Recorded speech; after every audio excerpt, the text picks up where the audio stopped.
Thank you, Mr. Speaker. I'm honored to be before this body today to present House Bill 15, which creates a set of data privacy protections for the citizens of this Commonwealth.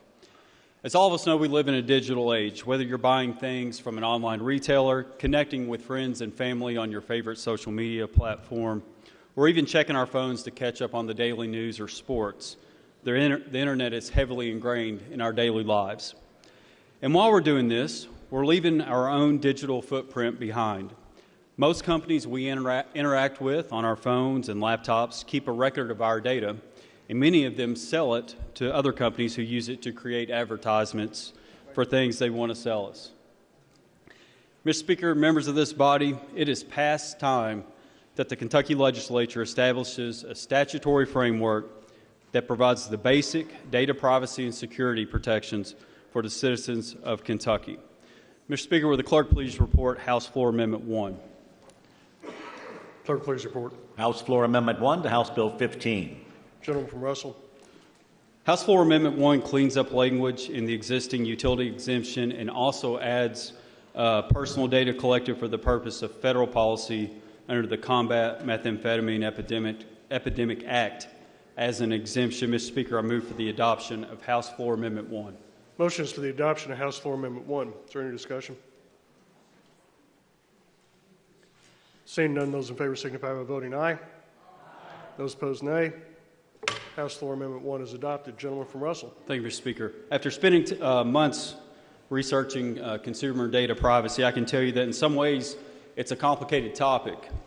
But in other ways, what this bill does is fairly simple. In its purest form, it allows Kentuckians who are accessing the internet or using social media platforms to exercise the following rights. First, it gives the right to access the data a company has on them. It also gives them the right to correct any errors in that data. It gives them the right to get a copy of the data that a company has on them. It gives them the right to demand that the company delete their data. And most importantly, the right to tell a company, website, or social media platform that they don't want them to process and sell their individual data for targeted advertising. It also requires the company, website, or social media platform to respond to that customer's request within 45 days. And if they can't, they have to give a reason why that they need an extension. It provides this service free of charge to the customer for twice yearly.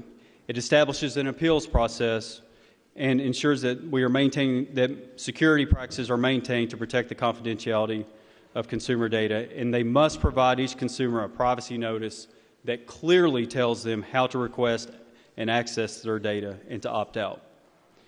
House Bill 15 also requires any data controller to create and maintain a data protection impact statement. This is very important because this is like they have to do an audit of their data collection processes, and it also gives the Attorney General access to that statement.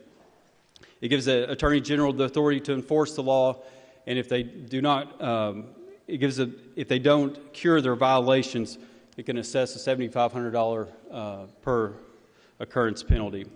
This bill does have exemptions and applies to companies that process data from more than 100,000 consumers. But if a company derives more than 50% of their revenue from selling personal data, that number drops to 25,000. This falls in line with a lot of other states surrounding us. Mr. Speaker, I pulled together best practices from other states. Proud to have worked with a multitude of groups across industry sectors, business organizations, retailers, privacy, security, and tech experts on a workable solution that accomplishes the main and primary goal, which is to give consumers the right to protect their data. I view House Bill 15 as a great starting point. It provides a much-needed baseline and statutory framework that this legislature will use, as I know that we're going to be addressing this issue and touching this part of statute for years to come. Mr. Speaker, I'd like to yield to the gentleman from McCracken 1 for comments.